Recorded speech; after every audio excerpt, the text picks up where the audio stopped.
రేపు న్యూస్ పెడితే ఆటోమేటిక్గా అన్నీ వస్తాయి. ఎందుకు ఏం తప్పు యాక్సిడెంట్ జరిగింది మాట్లాడలేదు, దీన్ని పెట్టుకోవచ్చు తప్పలేదు, దీన్ని పెట్టుకోవద్దు. నోటి చెప్పలో పెట్టుకున్నాను, యాక్సిడెంట్ జరిగింది పెట్టుకున్నాను. ఇక్కడ స్కూల్ జోన్ కదా, స్కూల్ జోన్ బోర్డు ఉందా? మీరు పెడుతున్నారు, ఏ కంప్లైంట్ అయినా పెడతా, పెట్టుకోండి మీ ఇస్తున్నది. స్కూల్ జోన్ బోర్డు లేదు, అవునా కదా? స్కూల్ జోన్ బోర్డు ఉండాలా, స్పీడ్ లిమిట్ బోర్డు ఉండాలా, ప్లస్ స్పీడ్ బ్రేకర్స్ ఉండాలి. ఆ పక్క ఈ పక్క ఉన్నాయా చెప్పండి సార్. రోడ్లో పార్కింగ్ చేయించిన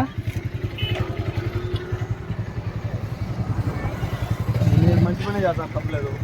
ఇప్పుడు ప్రజలకు పనికొచ్చేదే చేస్తా, పనికిరాంత అయితే నేను చేయను.